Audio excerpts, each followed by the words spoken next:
Actually, I want to thank Catalina for her good explanation of something I'm also going to talk about, actually. I'm going to work with the same construct, the same profiles, and I'm going to talk about these young people's view on democracy, but focusing on really maybe the importance of country context. And it's not coincident. It's not a coincidence that I will focus on Europe and Latin America, because all the authors are placed there somehow. I'm first going to discuss very shortly the context, a little bit of theoretical background. Why do we think that considering context and considering contextual variables is important when answering this question, then into the research question and the hypothesis, data and methods, results, and then a short discussion that we will probably also have on the end of this session. Actually, the start of thinking about young people's view on democracy is what was already mentioned yesterday, that young people are facing a lot of challenges, going from climate change to also the whole globalization, dealing with migration, also dealing with digitalization, cyberbullying, also the mental health after the COVID are very real for young people, and especially in adolescence. But the way that young people are dealing with these global challenges also is shaped by the context they are socialized in. So the way that Chileans are dealing with, for example, the globalization and social inequality is different than the way that now in Belgium people are dealing with the growing social inequality between classes due to also the energy crisis and the war in Ukraine. So really different responses to sometimes like the same challenges. So it's not only what we see happening that we consider, but we also have like very old theory to fall back on when we want to answer these tentative questions we see in the news every day. So for this paper we went back to research on democratic citizenship, and as Catalina explained, like democratic citizenship is often described as a compound measure. And there is a component that is focused really on knowledge. There is also a component that's focused on behavior, and a component that's more focused on attitudes and beliefs. But through all of the studies, we can actually tell that there's a very important cognitive dimension. Also, when we look at certain correlations between knowledge items and, for example, the more attitudinal items, and this is something we did in the policy brief about the link between all kinds of background characteristics and political tolerance. We see that the cognitive part is a very important part in Europe, but we also see this in the other countries. So next to the importance of this cognitive dimension, and hence looking more deeply into how what actually young people know about democracy and about the procedural side of democracy.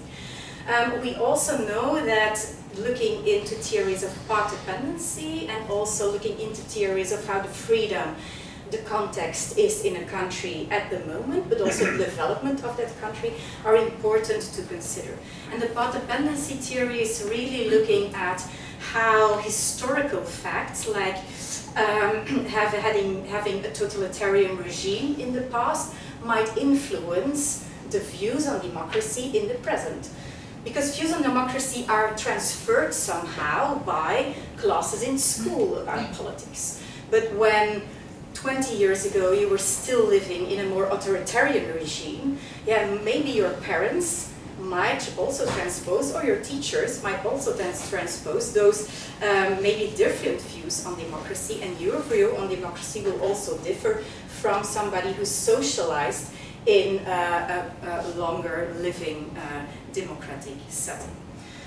Also linking to the freedom of press, for example, the freedom of being able to go in the streets in the moment, is something that one should consider when one looks at the views of democracy of young people. And a very good example, I think, is when you're confronted in daily life with corruption, or when you're not able to protest against a kind of law that you think is unfair, then you might know, you might not even know what democracy is because you don't feel it, you don't practice it. So these kind of indicators are important, I think, to control for this context. Of course, we also have the individual differences, and we talked about it a lot before, as yes and gender might be considered there. Now, not only the research on democratic citizenship was considered as the background of this study, but also the research on basic political socialization models.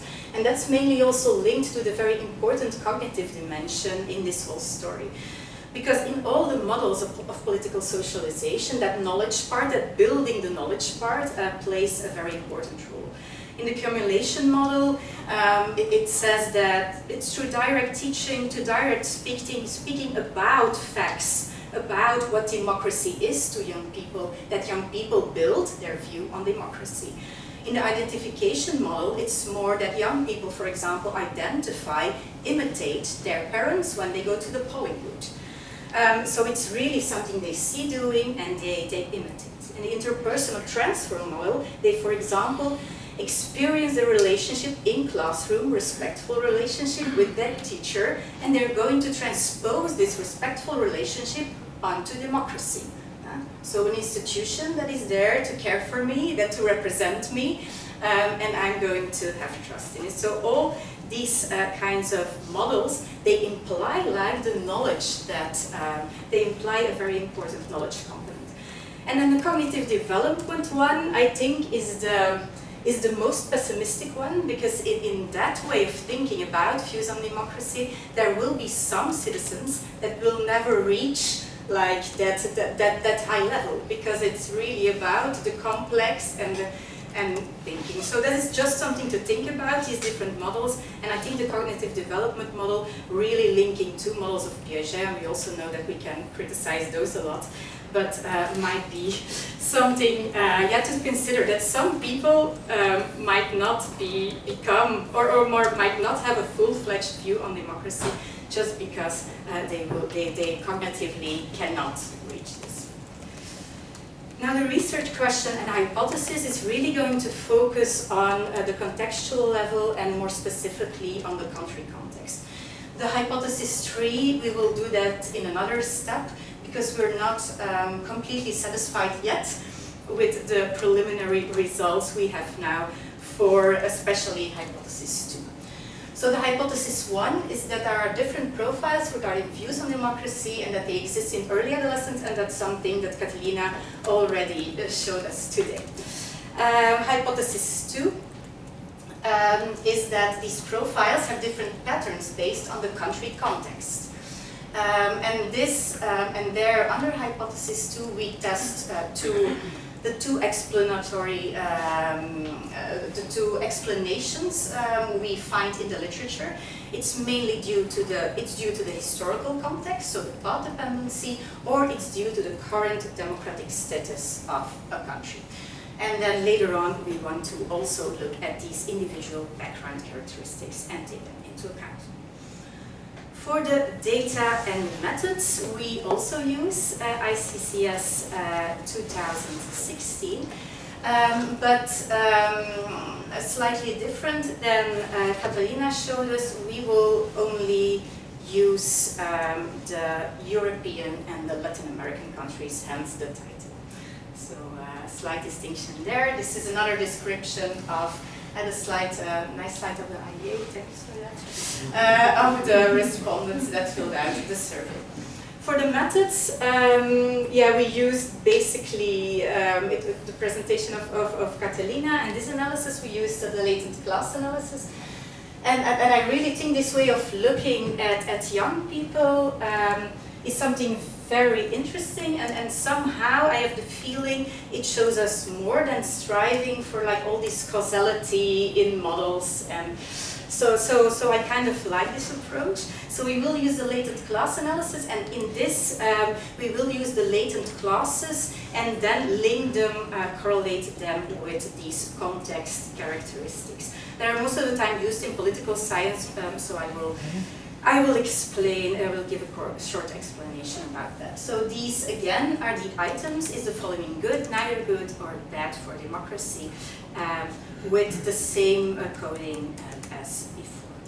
For the profiles, this was the result. So mainly somebody told that the complex profile is really the profile that knows what is good and what is bad for democracy. So that really has a very good grasp of these democratic procedures.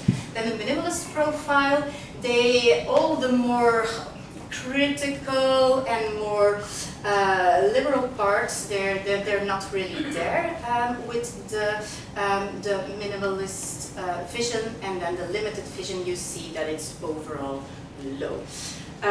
So the minimalist class, for example, highly endorse the election of political leaders, the equal access to rights, the protection to unfair laws, however, is a less critical type with less than 40% of endorsement for criticizing the government and lower links to the traits of democracy, such as media and things like that. So I think that's the main difference between the complex and the minimalist, and that's important to keep in mind. Now for the test of the path dependency, we did something very, I think very, it was root, it was, how can we say it? It was very rough coding.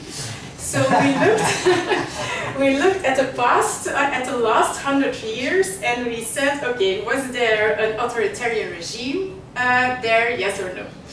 And we did that for Europe, and we did that for Latin America. So for Europe, we have Germany and Italy that we said was yes, and the rest we said no. And I know when you look into the history of Belgium with Leopold II and what he did, so we can have a lot of debates about it, I guess. But so this was a very rough coding, and you actually see that it's very mixed, and you cannot really see a clear pattern in Europe. Italy actually comes really close to the mean of everything that is happening here. So would we say we see a pattern in Europe? No. Latin America, we have more yeses, of course. Would we say we see a pattern there? Yeah, maybe also not, because Chile looks more like the European countries. Now, when we lump Europe and Latin America together, then we, with the complex profile, see that there is, like, on the views of democracy, with the complex profile, clearly a larger variance. So that's something to consider, but again, we know that it's driven by the Latin American countries, and with the minimalists we don't see it, and with the limited we actually also do not find a clear difference. Now with the democracy conditions. First of all, we used the Freedom House Index to actually see, okay, what do countries do. And thus, the freedom of press, the democratic freedom, the civil liberties actually better in a country, do they somehow go together with that complex idea of citizenship, complex idea of democracy? And we actually find like a kind of trend for the complex part, and we see that the trend is also driven by by the Latin American countries. I think it's interesting to look at. For example, definitely as Belgium, for example, to look at the position of Belgium, but also of Norway, countries that are high in the Freedom House Index, but somehow, still are a bit separate from countries that are really doing very well, like Finland. And that's always a country when we look at civic education, but also at education, maths education that we look up to. Like this is the model that we should implement. So I think that for me is an interesting finding. With the minimalist, we also kind of see the clear trend with the Freedom House Index. And then luckily, and we expected that, it goes the other way around. So these things we expected, but for the limited we do not find a clear trend. So this is a profile that we cannot link to a more fluid profile, we would say. We cannot link to current indicators of democracy. Now we not only looked at how views on democracy and like the procedural knowledge goes together with the Freedom House Index, but we also looked at how it goes together with the Human Development Index. And then we find very similar results as before for the complex profile, for the minimalist profile. And you can see Italy there is middle. And for the limited profile, yeah, again, you see we draw the line there, but it's quite flat. So it's not really there. So, our research question was, how do contextual factors shape young people's view on democracy? So we found the different profiles. That's nice.